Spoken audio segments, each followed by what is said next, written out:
Start చేసుకొని ఈరోజు Bible స్టడీని ప్రారంభించుకున్నాము. మీకు ప్రేమ కనికరం కలిగిందండి నాయన. ఈ యొక్క నూతన సంవత్సరంలో, కొత్త సంవత్సరంలో నాయన మమ్మల్ని నడిపించి మళ్ళీ మా యొక్క బైబిల్ స్టడీని పునః ప్రారంభించిన ఆయన మమ్మల్ని ముందుకు తీసుకెళ్ళడానికి మీకు ఎన్నో వేదాంతములు స్తోత్రములు నాయన. నేను కూడి వచ్చిన వారందరినీ అనిపించండి, వారిపైన మీ కృపని ఉంచండి ఆయన ప్రభా. మీ మహిమతో మమ్మల్ని నింపండి నాయన. రానయ్యున్న వారిని సకాలంలో రానివ్వండి ఆయన ప్రభా, నడిపించండి నాయన. ఇక్కడ నిల్చున్న మాకు మీరే నాయన ప్రభా, మాట్లాడండి మా ద్వారా. తండ్రి కుమార పరిశుద్ధాత్మల యొక్క శక్తిని మా మీద ఉంచండి ఆయన.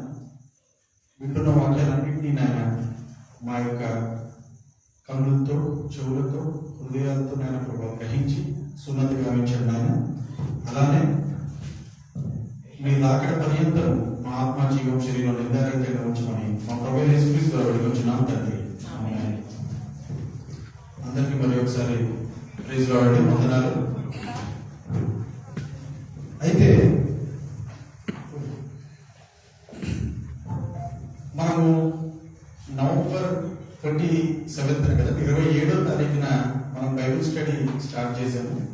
ఉపోద్ఘాతంగా మనము ముందుకు నడిపించుకుంటూ వెళ్తున్నాము. ఆదికాండం స్టార్ట్ చేసే ముందు మనం కొన్ని టాపిక్స్ ని, అంటే కొన్ని అంశాలని కవర్ చేస్తూ ముందుకెళ్దామని మనం తలంచామన్నమాట. ఆ యొక్క విధానంలోనే మనము మనుషుల మనుగడ కాలములు పార్ట్ 1 అని చెప్పి మనం 27వ తారీఖు చూసాం, నవంబర్ 27న. మళ్ళీ మనకి ఈ రోజున అదే టాపిక్ కంటిన్యూషన్, మనుషుల మనుగడ కాలములు పార్ట్ 2ని చూద్దామండి. అంటే ఈ సబ్జెక్ట్ ఏంటి ఇలా ఉంది అని అనుకుంటే, అంటే మనమే మన తరతరాలు, మన పితరులు, వీళ్ళందరూ కూడా ఎలా మన మనుగడ సాగించబడింది, మనము ఆ యొక్క జరిగిపోయిన విషయాలతో మనకి ఏంటి సంబంధము, ఇప్పుడు జరగబోయే కాలముల గురించి కదంటే, జరిగిపోయిన కాలములు గురించిన విషయాలు ఏంటి, జరగబోయే కాలముల గురించి మనము ఏం తెలుసుకోవాలని చూడాలి. మనం ఏ కాలంలో ఉన్నాం అది కూడా ఇంపార్టెంట్ అనమాట. సో మనము పరిశుద్ధాత్మ కాలంలో ఉన్నామని గ్రహించాము. ఎందుకంటే యేసుక్రీస్తు ప్రభు వారు 2000 సంవత్సరముల క్రితము ఈ భూమి మీదకి వచ్చి ఆయన 33 సంవత్సరాలు ఉండి వెళ్ళిపోయారు కదండి. ఇప్పుడు మాత్రము మనం పరిశుద్ధాత్మ కాలంలో ఉన్నామని గ్రహించాం. అయితే మనం 4 కాలాల గురించి లాస్ట్ క్లాస్ లో విన్నాం కదండి. ఎవరో లాస్ట్ క్లాస్ లో ఉన్నారు? ఓకే. సో 4 కాలాల గురించి ఏ కాలంలో ఒకసారి చెప్పగలరండి నాకు?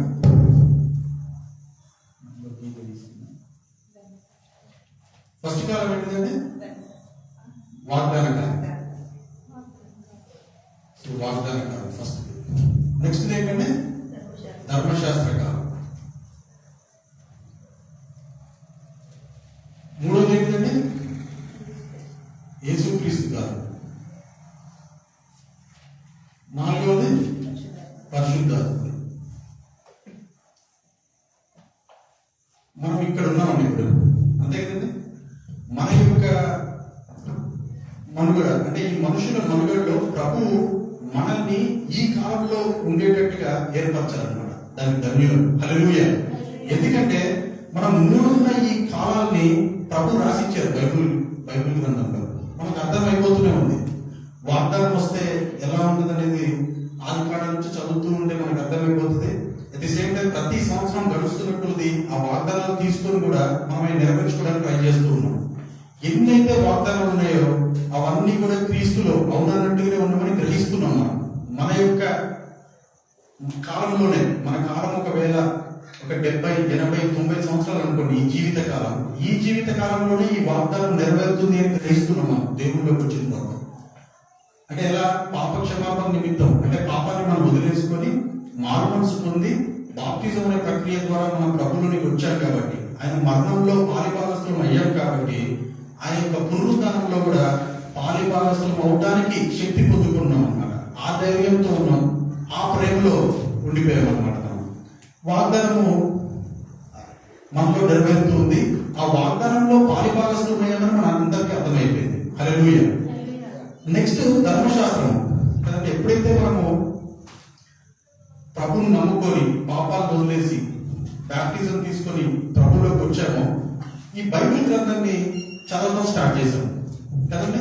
అంటే మనకి తెలిసి తెలియకుండానే ఈ కాలంలోకి వెళ్ళిపోయాము మనం, ధర్మశాస్త్ర కాలంలోకి. అది ఎప్పుడో జరిగిపోయింది కదండి. మొదట 4000 సంవత్సరాలు ముందు జరిగిన విషయం కదండి అని మనకు అనిపించవచ్చు. కానీ ప్రభువు మనల్ని ధర్మశాస్త్ర కాలం నుంచి కూడా నడిపిస్తున్నారు మనల్ని. ఎందుకంటే ఆ కాలంలో జరిగే అనేకమైన విషయాలు మనలో ఇప్పుడు బ్రతికి ఉండగానే జరుగుతూ ఉంటాయి అన్నమాట. హల్లెలూయా. అందుకే భూమి ఎందుకు సృష్టింపబడింది, ఆకాశం ఎందుకు ఉన్నది, ఈ చెట్లను ఎందుకుంది, జంతువులన్నీ ఎందుకు చేశారు ప్రభు, మనతో పాటుగా ఇంతమంది మనుషుల్ని ఎందుకు చేశారు కదండి, దేవదూతలు ఎందుకు వచ్చి మాట్లాడుతూ ఉన్నాయి. ఈ విషయాలన్నీ కూడా మన ధర్మశాస్త్రాన్ని చూస్తేనే అర్థమవుతుంది మనకి, లేకపోతే అర్థం కాదు. ఎందుకంటే ప్రతి విషయం కూడా ప్రభు వచ్చి మీకు చెప్పాల్సిన, మనకి చెప్పాల్సిన సిచ్యువేషన్ అన్నమాట. దాని తర్వాత యేసుక్రీస్తు ప్రభు వచ్చారు. వాగ్దానం ఏదైతే ప్రభు దేవాదేవుడు వాగ్దానం ఏదైతే చేశారో ఆ వాగ్దానం అనుసరించి అనేకమైన ప్రవక్తలు ఎలా అయితే ధర్మశాస్త్రాన్ని రాశారో ధర్మశాస్త్రం కూడా యేసుక్రీస్తు ప్రభు వారి గురించి ఘోషిస్తా ఉన్నారు కదండి. అందుకే ఆయన వచ్చారు 2000 సంవత్సరాల క్రితము. ఆయన మన కోసం సిలువ వేయబడ్డారు కదండి, మన రక్షణకి పాత్రుడయ్యారు అన్నమాట. ఈ 2 కాలాలు యెహోవా తండ్రి నడిపించారని మనకు అర్థమవుతుంది కదండి. ఆ టైంలో యేసుక్రీస్తు ప్రభు మనకి ఉన్నారు. కానీ ఎలా ఉన్నారనేది మనము తదుపరి బైబిల్ స్టడీస్ లో మనం తెలుసుకుంటాం. కానీ ఆయన ఆ దేవుని పేరు మీదే, యెహోవా దేవుని పేరు మీదే ఈ 2 కాలంలో ఆయన చూపించబడ్డారు. ఈ కాలంలోకి వచ్చేసరికి ఆయనే యేసుక్రీస్తు ప్రభు వారు. మనలో ఒక క్వశ్చన్ ఉంటుంది కదండి, దేవుడే ఉంటే మనిషిలాగా వచ్చి చూపెట్టండి అనేది మన క్వశ్చన్. ప్రతిసారి అందరి మధ్యలో ఉండేది అదే క్వశ్చన్, అదే ప్రశ్న అందరి మధ్యలో. దేవాది దేవుడు భూమి మీదకి వస్తే ఎలా ఉంటుందో మాకు చూపెట్టాడు. మేము వచ్చాం కదా, మేము కూడా ఆ కష్టాలన్నీ ఆయన పడితే మాకు తెలుస్తుంది, పడి ఎలా దాన్ని జయించారనేది మాకు చూపిస్తేనే కదండి మాకు తెలిసేది అని అంటున్న ప్రతి ఒక్కరికి ఆన్సర్ యేసుక్రీస్తు ప్రభు గారు. ఆయన ఆయన పోలికలో మనం ఎట్లయితే పుట్టామో ఆదికాండం 1:26-27లో మన పోలికలోనే ఆయన పుట్టినట్టుగా యేసుక్రీస్తు ప్రభు వారిలాగా మనకి చూపిస్తూ మన అదే పోలికలో పుడుతూ మన వేదనలు, శ్రమలు, హింసలు మనం ఏమేమైతే పొందుకున్నామో అవన్నీ అంతకంటే విపరీతమైనవి. ఎందుకంటే అన్ని అపరాధాలకి ఒకటే కృపాదానం, అది యేసుక్రీస్తు ప్రభు వారు. ఇలా వచ్చి మన ఆయన సిలువ చేత కదండి, ఆయన సిలువ వేయబడి ఆయన ఆరోహణం అయిపోయారు అనమాట. అలా జయించారు మరణాన్ని, పాపాన్ని. రక్తం నుంచి కూడా పాపంతో పోరాటం, రక్తం కారణంగా పోరాడాలని చెప్తున్నారు. ధర్మశాస్త్రానికి సమాప్తి అయ్యారు యేసుక్రీస్తు ప్రభు వారు. చదువుకుంటూ వెళ్తే సరిపోదండి, అక్షరానికి సమాప్తి ఆత్మ యేసుక్రీస్తు ప్రభు వారు. ధర్మశాస్త్రం ఎప్పుడు బాల శిక్షకుడే యేసుక్రీస్తు ప్రభు వారి దగ్గరికి నడిపించడానికి. ఇది గుర్తుపెట్టుకోవాలి. మనం ఇంకా వాగ్దాన కాలంలోనే ఉన్నామంటే ధర్మశాస్త్రాన్ని తెలుసుకోలేకపోతే యేసుక్రీస్తు ప్రభు వారి దగ్గరికి ఎట్లయితామండి, వెళ్ళలేం. ఇదే మన ప్రయత్నం. మనం ఎందుకు ఈ బైబిల్ స్టడీ పెట్టుకున్నామంటే వాగ్దానాలు ఎన్ని ఉన్నాయో, ఎందుకంటే మనకు తెలియదు. సడన్ గా బైబిల్ చదవమంటే మొత్తం చదవలేము. మనం వచ్చే 10 మంది బ్రదర్స్ ఉన్నారు, వాళ్ళు ఛాలెంజ్ తీసుకొని బైబిల్ చదివారు. 11 రోజుల్లో చదివిన బ్రదర్ ఉన్నాడు మన దగ్గర, 40 రోజుల్లో చదివిన బ్రదర్. అంటే మనకు ఆత్మవేశం అలా కలిగింది అనమాట. అందుకే మనం కూడా ఇప్పుడు యేసు కర్ణ సువార్త మందిరం పాల్వంచలో 1 year లో బైబిల్ చదవాలని ఒక ప్రోగ్రామ్ నడుస్తూ ఉంది. లాస్ట్ ఇయర్ చదివారు, 15 మందికి ప్రశంసించారు వాళ్ళు. లాస్ట్ ఇయర్ నేను చదవలేకపోయాను, కానీ ఈ ఇయర్ చదువుదామని డిసైడ్ అయ్యారు. మనం కూడా మన యేసుక్రీస్తు మందిరంగా మనం కూడా బైబిల్ ఈ సంవత్సరంలో కంప్లీట్ చేయాలని నేను కోరుకుంటున్నాను. ఎందుకంటే మీకు వాగ్దానాలు అర్థమవుతాయి, ధర్మశాస్త్రం ఏంటో అర్థమవుతుంది, యేసుక్రీస్తు ప్రభు గారు కూడా ఎందుకు రావాల్సి వచ్చిందో అర్థమవుతుంది.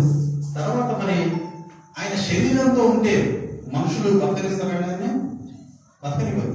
యూదులు ఏం చేశారు ఆయన్ని? వాళ్ళ వంశస్థులే, వాళ్ళ కుటుంబీకులే, వాళ్ళే ప్రభుని సిలువేశారు అనమాట. అలానే ఉంటుంది మన దగ్గర కూడా. శరీరంతో ఉన్నంతసేపు మనం ఎవరిని కూడా బతకనివ్వం. మన శరీర తత్వం అలాంటిది అనమాట, బతకనివ్వరు.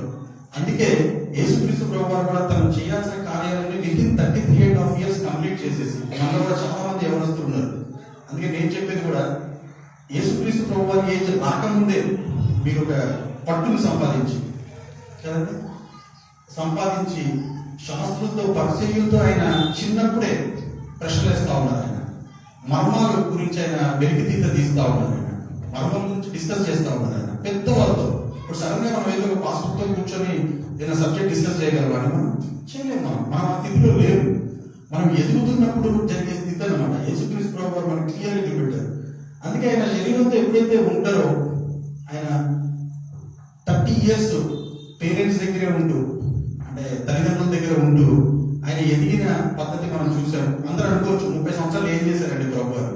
30 సంవత్సరాలు పట్టింది ఆయనకి ఆ యొక్క, అంటే మెచ్యూరిటీ అనకూడదు కానీ, ప్రతి మనిషి కూడా 30 సంవత్సరాలకి ఒక యాజకత్వం, అంటే దేవుని మందిర పని చేయడానికి అర్హుడు అవుతాడు అనమాట. స్త్రీ కానీ పురుషులు కానీ 30 సంవత్సరాలకి మనం పనిచేయడానికి రెడీ అయిపోతాం. ప్రభు సేవలో ముందుకెళ్ళడానికి 30 కంటే ఎవరైతే తక్కువ ఉన్నారో వాళ్ళకు మంచి ఆపర్చునిటీ, ప్రభుత్వం తెలుసుకునే ఒక గొప్ప అవకాశం అనమాట. ఇది ముందే తెలుసుకుందాం. ఇప్పుడు నేను 42, నేను ఇప్పుడు తెలుసుకొని ప్రభు చేసినట్టు 30 సంవత్సరాలు చేయగలనా అంటే చేయలేను. కానీ ఇప్పటికైనా ట్రై చేయడానికి చూస్తున్నాను. నేను ఏ ఏజ్ అయినా సరే, నా 50లో ఉన్నా, 60లో ఉన్నా, 30లో కరెక్ట్గా ఉన్నా సరే, మనం టీనేజ్ లో ఉన్నా సరే ఇంకా బెటర్ పొజిషన్ టీనేజ్ లో ఉంటే. ఎందుకంటే ఆయన్ని రీచ్ అవ్వచ్చు. ఆయన్ని రీచ్ అవ్వడమే మన యొక్క ఆశయం. అంటే ప్రభు తను ఎప్పుడైతే భూమి మీద ఉండి తన కార్యాలన్నీ వితిన్ 33.5 years కంప్లీట్ చేసి వెళ్ళిపోయారో, ఆయన వెళ్ళిపోతూ పరిశుద్ధాత్మని అనుగ్రహించారు అనమాట. అందుకే చెప్తున్నారు, పరిశుద్ధాత్మని చూడలేరు ఎవరు. ఖచ్చితంగా ఒకవేళ ఆయన కూడా మనిషి రూపంలో ఉన్నారనుకోండి, ఏదో చేసి సిలువేసేస్తారు పరిశుద్ధాత్మని కూడా. అందుకే ఆయన ఏం చేశారంటే ఆత్మరూపిగానే, పరిశుద్ధాత్మ రూపిగా ఆయన మన చెంత వదిలి, అందుకే ఎవరైతే ఆయన గ్రహించుకోగలరో, ఎవరు పొందుకోగలరో వాళ్ళు పొందుకుంటున్నారు పరిశుద్ధాత్మని. లోకం పొందుకోలేదు, ఛాన్సే లేదు. ఒకవేళ పొందుకోగలిగితే యేసుక్రీస్తు ప్రభువునే నమ్మాల్సింది. శరీర రీతిగా వచ్చిన ఆయన నమ్మనప్పుడు ఇప్పుడు పరిశుద్ధాత్మ దేవుని ఎవరు నమ్ముతారంటే నమ్మలేదు, అసలు కనిపించలేదు కదా ఆయన. అలాంటి ఆయన్ని మనము తీసుకొని మన శరీర రీత్యా యేసుక్రీస్తు ప్రభువులాగా నడవాలనేది ఆయన ఆశయం. సో ఇది జరిగింది. ఇప్పుడు జరుగుతున్న కాలం కూడా పరిశుద్ధాత్మని కాలం. మనం ఎంతో బ్లెస్డ్ అండి. ఎందుకంటే ఈ 3 కాలాల నుంచి అర్థమైపోయింది మనకి. వాగ్దాన కాలంలో ఉన్న అబ్రహాం గారికి పాపం తెలియదు. తర్వాత మోషే వచ్చి ధర్మశాస్త్రం రాస్తే ఎలా ఉంటుందో, ఆయన కూడా నిజంగా ధర్మశాస్త్రాన్ని చదివి ఆయన జీవితాన్ని ముందుకు నడిపించుకుంటే ఎలా ఉంటుందో ఆయన తెలియలేదు. తర్వాత ఆయన యేసుక్రీస్తు ప్రభువారు కూడా ఎలా ఉంటారో తెలియదు కదా. పరిశుద్ధాత్ముడు కూడా ఆయనకు తెలియదు. కానీ తెలియకుండానే ప్రభువు వాళ్ళున్న స్థితిలోనే వాళ్ళ యొక్క క్రియలు జరిగించేస్తారు. అట్లనే అందుకే మనము ఆదికాండము 18వ అధ్యాయంలో మనకు తెలుసు, యెహోవాగా అబ్రహాం గారి దగ్గరికి వచ్చి ఆయన ముగ్గురు కనిపిస్తా ఉన్నారు. ఆయనకి పేర్లు చెప్పలేదు అంతే. బట్ ఏదైతే నేను చేశానో, ఇక్కడ తండ్రిగా, ఇక్కడ కుమారుడుగా, ఇక్కడ పరిశుద్ధాత్మగా ఏవైతే నేను కార్యాలు చేశానో అది వాగ్దాన కాలంలో ఉన్న అబ్రహాం గారికి అర్థమైపోయింది ఆ సన్నివేశం. సో ఇదండి ఇంపార్టెంట్. మనం ఇవి తెలుసుకోవడానికే ముందుకెళ్తున్నాం అనమాట. ఇవి తెలుసుకోవడానికి ఈ ప్రయత్నం, ఈ బైబిల్ స్టడీ. అయితే ఇప్పుడు మనము మొన్న కూడా నేను చెప్పినట్టుగా ప్రకృతి సంబంధ విషయాలే మనకి ఫస్ట్ అర్థమవుతా ఉంటాయి. ఎందుకు?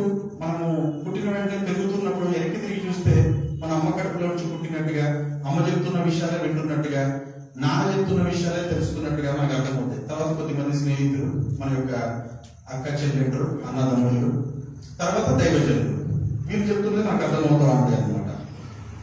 అయితే దేవుడు ఏమంటారంటే ప్రకృతి సంబంధమైనది మొదట కలిగినదే, ఓకే, అది అర్థమవుతూ ఉంది. కానీ మీరు ఎప్పుడైతే ఈ యొక్క మెచ్యూరిటీని సాధిస్తూ ముందుకెళ్తున్నప్పుడు ప్రతిదీ ఆత్మ సంబంధంగా జరుగుతుందని అర్థమవుతుందండి. దేవుడికి మహిమ కలుగుగాక. హల్లెలూయా.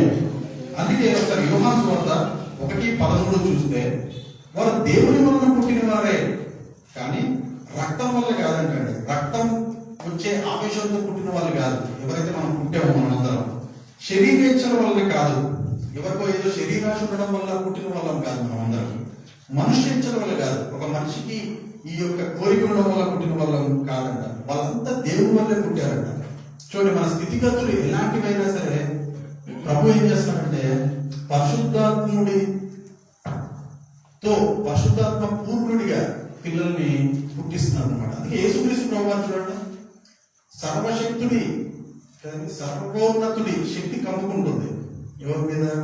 మదర్ మేరీ మీద, మరియ తల్లి మీద. పుట్టబో శిశువు పరిశుద్ధుడై ఉంటారంట, ఎందుకంటే పరిశుద్ధాత్మతో పుడుతున్నారు ఆయన. పుట్టేదేవరు? కుమారుడే, దేవాదేవుడే చిన్న శిశువులాగా పుడుతున్నారు దేవుడే. ఎలా ఉందండి కాంబినేషన్? ప్రతి బిడ్డ కూడా, అంటే దేవాదేవుడు ఎలా అయితే పుట్టారో ప్రతి బిడ్డ కూడా ఈ ముగ్గురి కాంబినేషన్ లోనే పుడతారు అనమాట. తండ్రి శక్తి కమ్ముకుంటుంది ప్రతి అమ్మ మీద కదండి. అలానే కుమారుడులాగా, కుమార్తెలాగా జన్మించే మనం అందరం కూడా పరిశుద్ధాత్మలానే. ఇప్పుడు పరిశుద్ధాత్మ ఎంత సున్నితమో, ఎంత జంటిలో అలానే ఉన్నారు ప్రతి బేబీ కూడా. ప్రతి చిన్న పుట్టిన ప్రతి బిడ్డ కూడా అలానే ఉన్నారు. వాళ్ళలో కల్మషమే లేదు. వాళ్ళు డైరెక్ట్ పరలోక రాజ నివాసం. అది యేసుక్రీస్తు ప్రభు వారు. చిన్నపిల్లలు నడుచుకుంటూ వచ్చే చిన్నపిల్లలాగా, చిన్నపిల్లలు ఉండడం బట్టే యేసుక్రీస్తు ప్రభు వారే చెప్పారు వాళ్ళ ఎంతో ఎలాంటి పాపం లేదు, వాళ్ళ పరలోక రాజ నివాసం. సో అలాంటి స్టేట్ లో పుట్టిస్తున్నారు మనల్ని. అందుకే మనం అంతా కూడా పుట్టడం ఏదో పుట్టేసాం, ఏదో వంశంలో పుట్టాం, ఎవరో మా అమ్మ లేదా కొద్దిమంది అమ్మ నాన్న ఆల్రెడీ దేవుల్లో ఉండే వాళ్ళు ఉంటారు, కొద్దిమంది అమ్మ ఉంటుంది, నాన్న ఉండడు దేవుల్లో కదండి. ఇలాంటి కాంబినేషన్ లో పుడుతూ ఉంటాం మనం. కొన్ని వేరు వేరు సిచ్యువేషన్స్ లో పుడుతూ ఉంటాం. కానీ పుట్టిన ప్రతి ఒక్కడు పరిశుద్ధుడే అని ప్రభు చెప్తున్నారు. ఈ మాటలు విన్నప్పుడు అర్థమవుతుంది మనం కూడా పరిశుద్ధంగా పుట్టామని. దేవుడికి మహిమ కలుగుగాక. హల్లెలూయా. అయితే ఇప్పుడు చూడండి, 1 కొరింథీ 15:50 50 నుంచి 58 వరకు చాలా వచనాలు ఉన్నాయండి. ఇవన్నీ నేను కానీ రక్త మాంసములు దేవుని రాజ్యంలో స్వతంత్రించుకున్నారు అంట. ఒకవేళ మనం స్టిల్ మన చనిపో పర్యంతము లేకపోతే ప్రభు రాకడ పర్యంతము ఈ రక్తము, ఈ మాంసము ఎలాంటి ఆశలు, ఎలాంటి విషయాలు కూడా ఇవి వెళ్తున్నాయని మనం అనుకుంటే మనం రేపు రాకడలో దేవుని రాజ్యాన్ని స్వతంత్రించుకోలేము. ఇది మనకు ఒక ప్రాబ్లం అవుతుంది. ఎందుకంటే ఇప్పుడు ఈ 4 కాలాల్లో ఉన్న మనము ఏ కాలం కోసం వెయిట్ చేస్తామండి? ఇప్పుడు అందరం నెక్స్ట్ వచ్చే కాలం ఏంటండి? ఎవరు చెప్పగలరా? ఇప్పుడు ఈ 4 కాలాల్లో ఉన్న మనము, ఇక్కడ ఉన్న మనము ఏ కాలం కోసం ఎదురు చూస్తూ ఉన్నాం? అన్నప్పుడు నెక్స్ట్ ఏం జరగాలి? మన మనుగడలో రాకడే కదా జరగాలి. నెక్స్ట్ ఉన్న కాలం ఏంటంటే ఇప్పుడు 5వ చెప్తున్నా, రాకడ. సో మనకున్న 5వ కాలం ఏంటంటే అండి రాకడ. ప్రభు యొక్క రాకడ కాలంలోకి మనం వెళ్ళాలి. మనము పరిశుద్ధాత్మ శక్తిని పొందుకుంటూ తండ్రి యొక్క మార్గంలో యేసుక్రీస్తు ప్రభు వారి లాగా మనము నడుచుకుంటూ, ఎందుకంటే యేసుక్రీస్తు ప్రభు వారిని భూమి మీదకి పంపించిన ఇంకో కారణం ఏంటంటే ప్రతి మనిషి ఈ కుమారుని యొక్క సమానమైన సారూప్యంలో నడిపించడానికి. క్రీస్తు కాబట్టి చేశారంటే మేము ఇక్కడ ఉండడం మా దగ్గర ఇంతే అని అనుకోకూడదు. అది సహోదరులైనా సరే ఎవరైనా సరే క్రీస్తుకి కలిగిన సమానమైన సారూప్యం కలవారమవుతున్నట్లు ప్రభు అందుకంటే భూమి మీదకి ఆయన పంపించింది. లేకపోతే దేవాదేవుడు పరలోకంలో ఉన్నప్పుడు యేసుక్రీస్తు ప్రభు మాత్రం ఎందుకంటే కింద ఇన్ని శ్రమలు పడాలి, ఎందుకు మహారోదనంతో ఆయన అంగీకరించబడ్డారంట. అంత ఏడుపుతో, అంత రోదనంతో, అంత శ్రమతో ఈ లోకాన్ని రక్షించాలి, పాపాన్ని వదిలేయాలనే ఒకటే ఒక ఆకాంక్షతోటి అలా చేశారు మన యేసుక్రీస్తు ప్రభు. అందుకే ఆయన ఒక మాట అంటారు, ఈసారి నేను పాప శరీరాకారంతో వచ్చా కానీ నెక్స్ట్ టైం నేను వచ్చినప్పుడు నాలో పాప శరీరాకారం ఉండదు. ఎందుకంటే ఆయన మళ్ళీ మనిషిలాగా పుట్టట్లా, నేను మళ్ళీ వస్తా, అప్పుడు పాపం లేకుండా ఆయన ప్రత్యక్షం అవుతారు. ఆ టైంలో ఎవరైతే ఇక్కడ ఉన్న ఈ పాప శరీరాకారంతో ఉన్న మనం కూడా ఈ పాపాన్ని వదిలేసుకొని కదండి బాప్తిజం అనే ప్రక్రియలో మనం కూడా మన యొక్క ఈ పాప శరీరాన్ని ఆత్మ శరీరంగా మార్చుకుంటూ ఉన్న స్టేజ్ లో పైన ఆయన వచ్చినప్పుడు మనల్ని చూస్తారు. మనం అంగీకరింపబడే ఒక శరీరం కలిగి ఉంటే, ఒకవేళ ఆత్మ కలిగి ఉంటే ఖచ్చితంగా మనం అంగీకరింపబడతాం అన్నమాట. అందుకే రాకడలో మనం ఇక్కడున్న మనం నెక్స్ట్ స్టెప్ రాకడ. చూడండి పాపం ఇక్కడ ఉన్న వాళ్ళకి అంత తెలియదు ఆ టైంలో. వాళ్ళు అందుకే పరదేశుల్లాగా, యాత్రికుల్లాగా మనం అలానే ఉన్నాం. కానీ మనకు చాలా దగ్గరలో ఉంది నెక్స్ట్ స్టెప్ మనకి రాకడ. వీళ్ళు కూడా వాళ్ళకి ఏం జరుగుతుందో తెలియకనే నమ్మారంట. నిరీక్షణకు ఆధారం లేకుండానే అబ్రహాం గారు నమ్మారంట ఇక్కడే. కానీ మనకి నిరీక్షణ ఆధారం కుదిరింది, ఇక్కడ కుదిరింది నిరీక్షణకు ఆధారం, ఇక్కడ నిరీక్షణకు ఆధారం కుదిరింది, ఇక్కడ కూడా నిరీక్షణకు ఆధారం కుదిరింది. పరిశుద్ధాత్మ దేవుడు వస్తున్నారు అందరిలోకి. చాలా మంది వాళ్ళ యొక్క పరిశుద్ధాత్మ దేవుడితో వాళ్ళ యొక్క కమ్యూనికేషన్ ఎలా ఉంటుందో, పరిశుద్ధాత్మ దేవుడు వాళ్ళు ఎలా నడిపిస్తున్నారో మీరు దైవజనులు అంటే వాళ్ళే చెప్తారు. ఇప్పుడు మనకి తెలియని విషయం ఏంటంటే రాకడ. ఇది ఎట్లా జరుగుతుందో మనకి తెలియదు. అప్పట్లో ఇక్కడ ఉన్న వాళ్ళకి ఇవన్నీ ఎట్లా జరుగుతాయో వాళ్ళకి తెలియదు. మనం ఇక్కడ ఉన్నప్పుడు రాకడ ఎట్లా జరుగుతుందో మనకి తెలియదు. మనకు కొత్తగా ఉన్నది. ఇవన్నేమో జరిగిపోయినట్టు ఉన్నది. జరిగేదేమో పరిశుద్ధాత్మ దేవుని యొక్క సన్నివేశం. ఈ టైంలో జరగబోయేది రాకడ. సో ప్రభు ఎప్పుడు కూడా ప్రతి ఒక్కరికి వాళ్ళ కాలానికి అనుగుణంగా ఒక నిరీక్షణని పెడుతున్నారు అన్నమాట. సో మనం కూడా ఆ నిరీక్షణతో వెయిట్ చేయాలి. ఏంటిది? ప్రభు వస్తారు.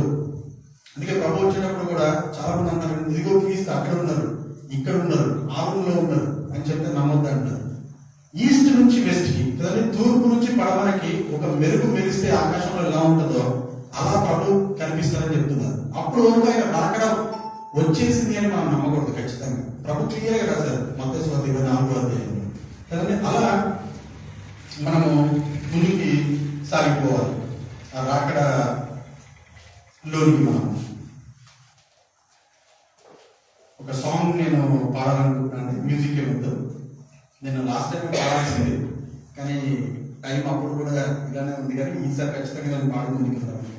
ఎందుకంటే ఈ కాలంలో నుంచి మనం వెళ్తున్నప్పుడు ప్రభువు మాట్లాడుతున్నారు, నువ్వు కనుగొన్నవా ఈ కాలాన్ని, నువ్వు కనిపెట్టగలుగుతున్నావా? ఎందుకంటే ఈ కాలాల సమయాల్లో అన్ని కూడా తండ్రి ఆధీనంలో ఉన్నాయని మనకు తెలుసు. ప్రభు రాశారు అపోస్తలుల కార్యాలు 1వ అధ్యాయంలో. యేసుక్రీస్తు ప్రభువే చెప్తున్నారు, ఎందుకు నన్ను అడుగుతున్నారు, ఇవన్నీ తండ్రి ఆధీనంలో ఉన్నాయి. కానీ మీకు క్లూ ఇస్తున్నా, ఈ కాలంలో నేను వస్తాను, ఈ టైంలో నేను వస్తాను అని క్లూ ఇస్తాను ప్రభు చెప్తున్నారు అనమాట. లీల వెళ్ళిపోవచ్చు, ప్రభు మనకి చెప్పకుండా ఏమీ చేయరు. అందుకే అబ్రహాం గారికి కూడా, నేను అబ్రహాంకి చెప్పకుండా ఏమైనా చేస్తానా, ఆయన నా ప్రవక్త కదా అని కావాలి. మనలో కూడా ప్రభువులో ఎదుగుతున్న కొద్దీ మనకి చెప్పకుండా ఏమీ చేయరు ప్రభు. అందుకే చెప్పే చేస్తారు, నేను మళ్ళీ వస్తా అని చెప్పేసి అన్ని చెప్పే చేస్తారు అనమాట. అందుకే ఈ పాట నేను పాడదాం అనుకుంటున్నా. 2 లైన్స్ పాడతాను. కనుగొంటివా కాలం, వినుచుంటివా వాక్యం, కనుగొంటివా కాలం, వినుచుంటివా వాక్యం. కాలగతులను గాంచాలంటే వాక్యమును ధ్యానించాలి. కాలగతులను గాంచాలంటే వాక్యమును ధ్యానించాలి. కనుగొంటివా కాలం, వినుచుంటివా వాక్యం. హల్లెలూయా. అందుకే కనుగొనగలుగుతున్నావా కాలాన్ని? నువ్వు అర్థం చేసుకుంటున్నావు ఎక్కడున్నావు? నీ స్థితి ఏంటో అర్థమవుతుందా? వాగ్దాన స్థితిలోనే ఉన్నావా? ఇంకా ఎవరైనా ప్రామిస్ చెప్తే బాగుండు, ఎవరైనా ప్రార్థన చేసి నాకు మంచిగా అవుతుంది అని అంటే చెప్తే బాగుండు అనుకుంటారు తప్ప ఈ స్టెప్కి వెళ్ళరు. వెళ్ళి బైబిల్ తీసి చదువుదాం అనే ఒక ఆలోచన రాదు. మీరు స్థితి ఇక్కడే ఉంటుంది, ఇక్కడ దాకా వెళ్ళాం.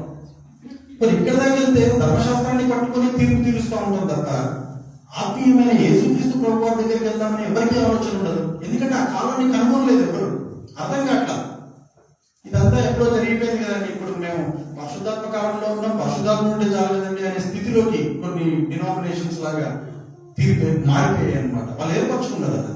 మరి ఇక్కడ ఉన్నాం, పరిశుద్ధాత్మ కాలమే అందరికీ తెలిసింది. పరిశుద్ధాత్మని తాకిడి, ఉనికి, లేకపోతే ఆయన కూడా ఒక దేవాదేవుడే మనిషిలాగా వచ్చి మన ఎదుట ఆయన కార్యాలు చెప్తున్నారా? పౌలు గారు చెప్పినట్టు, ఇంకా అనేకమైన అపోస్తలులను ఆయన నడిపించినట్టు, ఇప్పుడు నడిపిస్తున్న దైవజనులని నడిపిస్తున్నట్టుగా మనకు తెలియట్లేదు.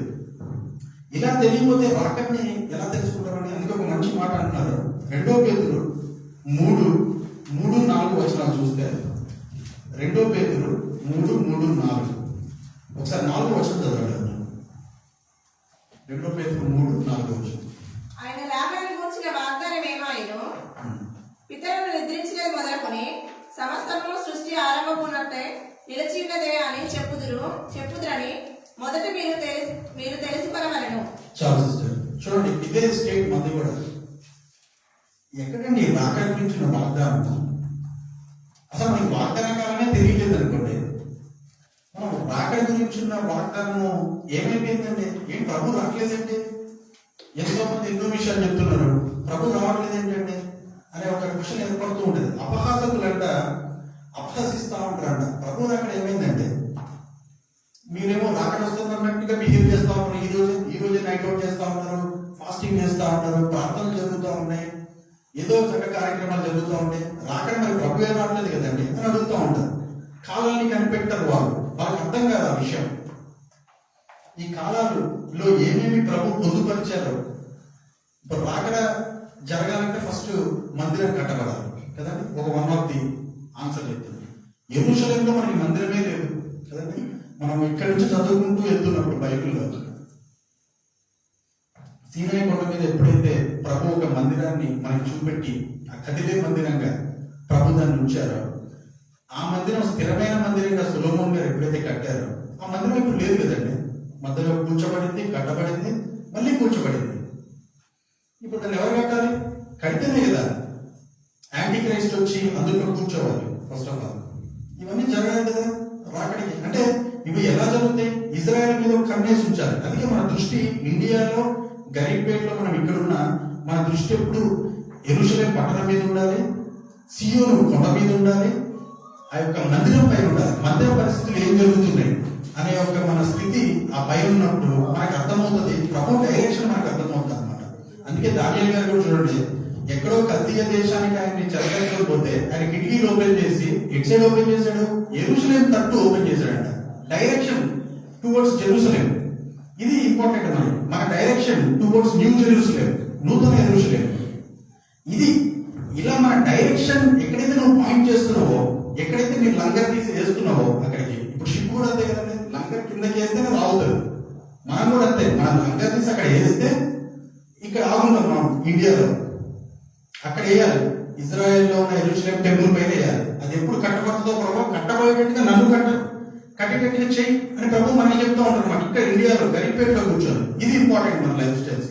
సో ఇవి చేస్తూ ఉండాలి మనం. అందుకే అందరూ అంటూ ఉంటారు వాగ్దానం ఏమైపోయింది అది ఎప్పుడు జరుగుతుందో నీ దగ్గర ఆన్సర్స్ ఉండాలి. ఇవే తెలుసుకోబోతున్నాం మనం కదండి. ఇది అడుగుతున్నారు, ఇక్కడ అడుగుతున్నారు వాగ్దానం ఏమైపోయిందంటే ఇవి జరగట్లేదా? ఎప్పుడో అబ్రహాం గారి దగ్గర స్టార్ట్ అయిన వాగ్దాన కాలం ప్రతి ఒక్కరిలో జరుగుతూ వచ్చి ఇక్కడికి వచ్చాం మనం. ఇక్కడ అడుగుతున్నారు సేమ్ క్వశ్చన్, వాగ్దానం ఏమైపోయిందంటే ఆయన రావట్లేదు ఏంటని చెప్పేసి. వస్తారు, వచ్చేటందుకు కొన్ని సూచనలు ఉన్నాయి మనకి, అవి జరగాలి కదండి. అవి ఎట్లా జరుగుతాయి? ఆ కాలాన్ని నువ్వు గ్రహించాలి. అందుకే ఇందాక సాంగ్ కూడా, ఆ కాలాన్ని నువ్వు గ్రహించగలుగుతున్నావా?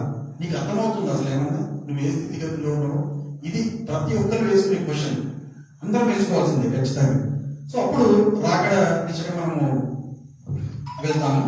అయితే ఇంకొక మాట కూడా చూద్దామంటే యాకోబు 5వ అధ్యాయం 7వ వచనం 8వ వచనంలో ఏముంటుందంటే, సహోదరులారా ప్రభు రాకడ వరకు ఓపిక కలిగి ఉంటాము. టెన్షన్ అవ్వద్దు మనం, తొందరపాటు వద్దు, ఏమరపాటు వద్దు, మెలుగు ఉండాలి, ఓపిక కలిగి ఉండాలంట. ఎందుకంటే మీ ఓర్పు పరీక్షకు గురి చేసి నిరీక్షణ కలిగజేస్తుంది అనమాట కదండి. ఓర్పే పరీక్ష నిరీక్షణకి గురి చేస్తుంది. ఇది ఎప్పటికప్పుడు ఎవరన్నా మనం టెన్షన్ పెడుతున్నారు అనుకోండి, ఏంటంటే ఈ క్రైస్తవ లైఫ్ ఇలా ఉంటుంది, ఇంత ఘోరంగా, ఒక ఫలం లేదు, ఒక వరం లేదు, ఒక దర్శనం లేదు, ఒక వాగ్దానము నెరవేరట్లేదు. ఎందుకంటే ఇట్లుంది మన లైఫ్ స్టైల్. అంటే ఓర్పుతో ఈ కొత్త సంవత్సరంలో కూడా, ఈ నూతన సంవత్సరంలో కూడా ఓర్పుతో మనము కలిగి ఉండాలి. అందుకే 8వ వచనం కూడా ప్రభువు రాక సమీపించుతున్నది కనుక మీరు ఓపిక కలిగి ఉండండి. ప్రభువు రాకైతే పక్కా సమీపించబడుతుంది. యేసుక్రీస్తు ప్రభువారు చెప్తున్నారు చూడండి, ఈ టైంలో 4000 సంవత్సరాల తర్వాత యేసుక్రీస్తు ప్రభువారు వచ్చి ఒక వాగ్దానం ఇస్తున్నారు. అది ఏంటంటే నేను మళ్ళీ వస్తానని చెప్పి. మధ్యలో పరిశుద్ధాత్మ దేవుడిని మనకి డైరెక్షన్ ఇవ్వడానికి, ఆయన సహవాసాన్ని మనకి వదిలి ఇక్కడ చెప్తున్నారు, ఇక్కడ ఒక వాగ్దానం చేస్తున్నారు. ఇలా ఈ వాగ్దానం ద్వారానే ఈయన వస్తే ఈయన ఒక వాగ్దానం చేస్తున్నారు మనకి, నేనే తిరిగి వస్తాను ఈ దగ్గరికి. ఇక్కడ వెయిట్ చేస్తూ ఉండండి, ఓపిక ఉండండి, చాలా పనులు జరగాలి. ఇది ఓన్లీ మనలో ఉన్న కొద్ది మందికి, 10-15 మెంబర్స్ కి సంబంధించిన విషయం కాదు కదండి. సార్వత్రిక సంఘాలన్నీ కూడా ప్రపంచంలో ఏవైతే ఉన్నాయో అవన్నింటిలో కార్యాలు జరగాలి. మనం చూస్తూ ఉంటాయి అవన్నీ జరిగి ఏకమై ఏక సంఘంగా ఒక పెళ్లి కుమార్తె లాగా మనము ఏర్పరచబడ్డామని ఆ పెళ్లి కుమారికి అర్థమైంది అనుకోండి, ఖచ్చితంగా వచ్చి పెళ్లికి రెడీ అవుతారు. పెళ్లికి ముందు కొన్ని యుద్ధాలు కూడా జరిగే విషయాలు ఉన్నాయి కదా. అందుకే ప్రభు చెప్తున్నాడు, ఒకవేళ నేను ఈ ప్రభువుని అడుగుతున్నారు, మత్తయి సువార్త 24వ అధ్యాయము 3 నుంచి 14 వరకు మనం చదువుకుంటే, అసలు మత్తయి సువార్త 24వ అధ్యాయం మొత్తం కూడా ఆల్మోస్ట్ ప్రభువు రాకడ గురించి ఉన్న విషయాలే అండి. అక్కడ అనేకమైన విషయాలు చెప్తున్నారు. యుద్ధాలు జరుగుతాయి, మహాశ్రమలు ఉంటాయి, మిమ్మల్ని మోసం చేస్తారు, నేనే క్రీస్తుని చాలా మంది వస్తారు కదండి. భూకంపాలు జరుగుతూ ఉంటాయి, అభ్యంతర పడుతూ ఉంటారు, ప్రేమ చల్లారిపోతుంది, అబద్ధ ప్రవక్తలు వస్తారు. వీళ్ళంతా సాతాను యొక్క అనుచరులే. అబద్ధ ప్రవక్తలు, అబద్ధ క్రీస్తు, అపవిత్ర ఆత్మలు, దెయ్యాలు, ఇవన్నీ ఊరుకోవు. సో ఇలాంటి విషయాలు ఇంకా బలీయంగా జరగాలి. ఇప్పుడు కొన్ని విషయాలు జరుగుతూ ఉన్నాయి, అందులో నుంచి మనం బయటకు వచ్చాం, కానీ బలీయంగా జరిగే కొన్ని రోజులు వస్తున్నాయి ఇంకా. అందుకే మనకి టైం ఉన్నది. ఈ నెమ్మదిగా ఉన్న టైంలోనే నువ్వు అర్థం చేసుకోవాలి, నేను ఏ కాలంలో ఉన్నా, అసలు ఏ కాలంలోకి నేను అడుగు పెడుతున్నా, ఆ కాలంలో జరిగే విషయాలు ఏంటిది అనేది మనకు అర్థమవుతే నీకు ఒక ఆన్సర్, సమాధానము, నీకు శాంతి, నువ్వు విశ్రాంతిలోనికి వెళ్ళే ఒక ఛాన్స్ ఉంటుంది అనమాట. మనకు అర్థమవుతుంది ఈ విషయాలను. అందుకే ప్రభు ఏమంటున్నారంటే, ఒకసారి 2వ దశలోనికీలు 2:2 కూడా చూస్తే, త్వరపడి చంచల మనస్కులు కాకుండకూడదు, బెదరకుండకూడదు అని చెప్పి ప్రభు మనందరినీ ఏర్పరిచారనమాట. ఎందుకంటే అంటే అంతకుముందు మనకు కూడా త్వరపడే ఒక గుణం ఉన్నది. చంచల మనస్కులు, ఒక డెసిషన్ తీసుకుని దానిపైన ఉంటాం, పక్కకి వెళ్ళిపోతా ఉంటాం. ఇలాంటి చేయమాకండి. ఎందుకంటే మనం ఆల్మోస్ట్ ఎన్ని స్టేజ్లో ఉన్నామండి, మనకు అంత టైం లేదు. మనము రాకడలోకి వెళ్ళే టైమే తప్ప మనకి ఇంకా వేరే టైం లేదు. ఒకవేళ ప్రభు మనము బతుకుండగానే ఆ కార్యాలన్నీ చేసి వచ్చేసారనుకోండి, మన దగ్గర టైం లేదు. అందుకే అలా చంచల మనస్కులు అవ్వద్దు అని చెప్తున్నారు అనమాట. అందుకే నీ యొక్క 2 పేతురు 3:12లో మీరు పరిశుద్ధమైన ప్రవర్తనతోనూ భక్తితోడు జాగ్రత్తగా ఉండాలని చెప్తున్నారు. పరిశుద్ధమైన ప్రవర్తన అంటే ఏంటంటే, మనం అసలు పాపం జోలికి వెళ్ళకుండా ప్రభులో ఎదిగే స్థితి. అసలు పాపం గురించి మనం ఆలోచించాం, ఎందుకంటే మనం అవి చేయట్లేదు కాబట్టి. ప్రభులో ముందుకు వెళ్ళిపోయే స్థితి. అంటే ప్రభు ఏమంటారు, మనం ఉపదేశకులుగా, కాపరులుగా, సువార్థకులుగా, ప్రవక్తలుగా, అపోస్తులుగా ఎదిగించే స్టేజ్ అనమాట ఇది. వీటిల్లో మనం కూర్చొని ఇంకా అది చేస్తే పాపమా, ఇది చేస్తే పాపమా, అది చేస్తే అపరాధమా, ఇది చేస్తే అపరాధమా, అది చేస్తే అతిక్రమమా, ఇది చేస్తే అతిక్రమమా, ఇలాంటి వాటికి తావులేదండి ఇప్పుడు. ఇంకా నవీనమైన స్టేజ్ అనమాట ఇది. అందుకే ప్రభులోనికి మనము న్యూ ఇయర్ రోజున చెప్పుకున్నట్టు కూడా పాత నుంచి కొత్తగా, నిలువెచ్చిన స్థితి నుంచి నూతనంగా, కొత్త స్థితి నుంచి నవీన స్థితికి ఎదగాలని ప్రభు కోరుకుంటున్నాడు అనమాట. హల్లెలూయా. అందుకే దేవుడు మనల్ని పరిశుద్ధపరుస్తారు. మనల్ని ఆయన రాకడ అప్పుడు, ఇది ఒక చాలా ఇంపార్టెంట్ వచనం ఏంటంటే, 1వ తెస్సలోనికీయులకు 5వ అధ్యాయం 23వ వచనంలో, సమాధానకర్త దేవుడే మనల్ని సంపూర్ణంగా పరిశుద్ధపరచబడుగాక. సంపూర్ణంగా పరిశుద్ధపరచడం అంటే ఏదో కొద్ది విషయాల్లో కొన్ని విషయాల్లో కాదండి, సమానమైన సంపూర్ణత. కుమారునికి సమానమైన కుమారుని సారూప్యానికి సమానమైన సారూప్యం. అది సహోదరులైనా సరే యేసుక్రీస్తు ప్రభు వారికి ఎలాంటి పరిపూర్ణత, సంపూర్ణత ఉందో అలాంటి సారూప్యం కలవాలనుకున్నట్లు మనల్ని మారుస్తారంట ప్రభు. అలా మార్చినప్పుడు మన ఆత్మ కదండి, మనము రేపొద్దున నాకు తెలిసి ఇంకొక 2 సెషన్స్ తర్వాత 3rd సెషన్లో మనిషి గురించి మనం తెలుసుకోబోతున్నాం. ఆత్మ, జీవం, శరీరం గురించి తెలుసుకుంటాం. ఆయనలో ఉన్న అంతరంగాలైన మనసు, హృదయం గురించి తెలుసుకోబోతున్నాం. ఇలానే బోర్డులానే వేసుకుని మనం తెలుసుకుంటుందా ఒక మనిషి ఇలా మారగలడానికి మనకు అర్థమవుతుంది. ఎందుకంటే మనిషిలో ఉన్న విషయాలు మనకు అర్థం అవ్వాలి ఖచ్చితంగా. అందుకే ప్రభు అంటారు, నీ ఆత్మ, నీ జీవం, దేనితో అయితే మనం బతుకున్నాము, ఈ ఊపిరి, నీ జీవాహారం, నీ జీవాధారాలు ఏమేమి ఉన్నాయో, ఆహారము, పానీయము, ఇలాంటి నువ్వు బతకడానికి అవసరమయ్యే ఈ విషయాల్లో నుంచి మనకు అర్థమై, నీ శరీరం కూడా, ఎందుకంటే ఈ బాడీలో ఉన్నంతసేపు కదా, నీ లోకంలో ఉన్నంతసేపు ఈ శరీరంతో మనం ఉండాలి కాబట్టి ఈ 3 కూడా నిందారహితంగా ఉంచితే ప్రభు ఆ రాకడలో ఎత్తుతారన్నమాట. మన యొక్క ఈ ప్రకృతి సంబంధమైన శరీరము ఆత్మ సంబంధమైన శరీరంగా మార్చబడుతుంది కదండి. ఈ యొక్క శరీరము మహిమ శరీరంగా మార్చబడుతుంది. హల్లెలూయా. సో ఇవి రాకడ టైంలో జరిగే విషయాలండి. 5వ కాలం ఇది. కదండి. మనం లెక్కేసుకుంటే 5వ కాలంలోనికి మన డైరెక్షన్ పెట్టాలి. ప్రభు అక్కడ సమీపించి ఉన్నది. ఈ 4 కాలాన్ని పర్ఫెక్ట్ గా అన్వయించుకోవాలి. మన ఎందుకు జరగాలి, ఇవి జరగని తీసుకెళ్ళరు ప్రభు. అప్పుడు ఎప్పుడో జరిగిపోయింది కానీ మనకెందుకంటే అంటారు. ఏమి మరిచారో, ఏమి నువ్వు తెలుసుకోవాలి. ఇప్పుడు చూడండి, భూమి మొదటి నుంచి ఉంది. ధర్మశాస్త్రం వచ్చి వెళ్ళిపోయిన తర్వాత భూమి ఏం మార్చబడాల. అదే భూమి మీద ఉన్నాం స్టిల్ మనం. అదే గాలి పిలుస్తా ఉన్నాం. అదే ఆకాశం ఉంది మన చూడ. ఏ ఆకాశం ఏ భూమి కూడా మార్చబడాల.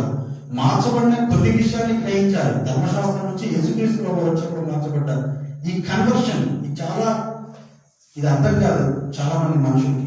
ఇది కూడా అర్థం చేసుకుంటే మనకు ఖచ్చితంగా పరిశుద్ధాత్మ దేవుని యొక్క సన్నిధానంలో ఆయన ఎందుకు ముద్రింపబడ్డాం కాబట్టి రాకడలో ఖచ్చితంగా ఆయన అగ్ని చేత పరీక్ష చేస్తారు. కాబట్టి మన యొక్క వర్క్ ఏమైనా అయి ఉండొచ్చు. మీ వర్క్ గడ్డితో అయి ఉండొచ్చు, కొయ్యకాలతో అయి ఉండొచ్చు, బంగారంతో పని చేసి ఉండొచ్చు, మీరు వెండితో చేసి ఉండొచ్చు, డైమండ్స్ తో చేస్తారు కొద్దిమంది పని. ప్రభు యొక్క పరిచర్య, ఏ పరిచర్య అయినా సరే అది అగ్ని పరీక్షకి లోనే నిన్ను ఎంతపడే స్థితికి తీసుకెళ్తారనమాట. హల్లెలూయా. సో ప్రభు ఈ యొక్క రాకడ కాలాన్ని అలా మన ఎందు విషదపరిచారు. నేను నెక్స్ట్ కాలం ఒకటి ఉన్నది. రాకడ ఎత్తబడ్డం తర్వాత ఏంటంటే అంటున్నాం, రాకడప్పుడు జరిగే చాలా విషయాల్ని మనం ముందు బైబిల్ స్టడీస్ లో మనము ఇంకా క్లియర్ గా అర్థం చేసుకుందామంటే, రాకడ తర్వాత ఇంకొక కాలం ఉన్నది. అదేంటంటే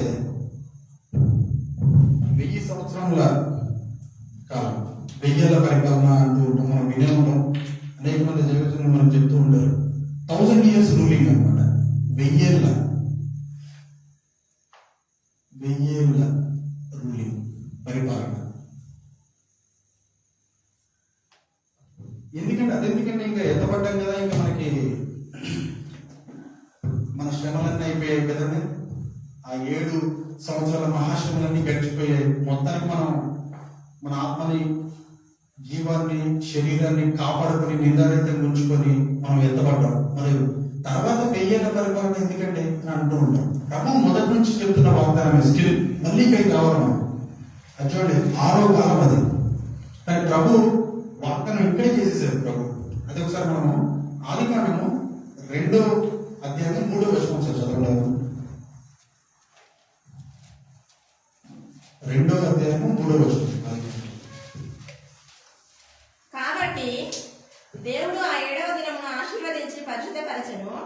ఏలైనగా దానిలో దేవుడు తాను చేసినట్టు సృజించినట్టు తన పని అంతటి నుండి విశ్రమించెను. చాలండి, ఇది జరగాలి. 7వ కాలంలో 7వ దినమున ఆయన ఎట్లయితే ఆశీర్వదించి పరిశుద్ధపరిచారో మనం కూడా 1 2 3 4 5 ఈ 5 కాలాలు 6 దినముల్లో జరిగాయి అన్నమాట ఇవన్నీ. ఇప్పుడు 7వ దినంలోకి వెళ్తాము. 1000 ఏళ్ల పరిపాలన అంటే 7వ దినంలోకి వెళ్తాం. అక్కడ ఏముంటది? మన మీద ఆశీర్వాదము, పరిశుద్ధతే ఉంటది. అక్కడ సాతాను కానీ, కీడు కానీ, చెడు కానీ, కుయుక్తి కానీ, దురాలోచన కానీ, ఆశ కానీ ఏమి ఉండవు అక్కడ.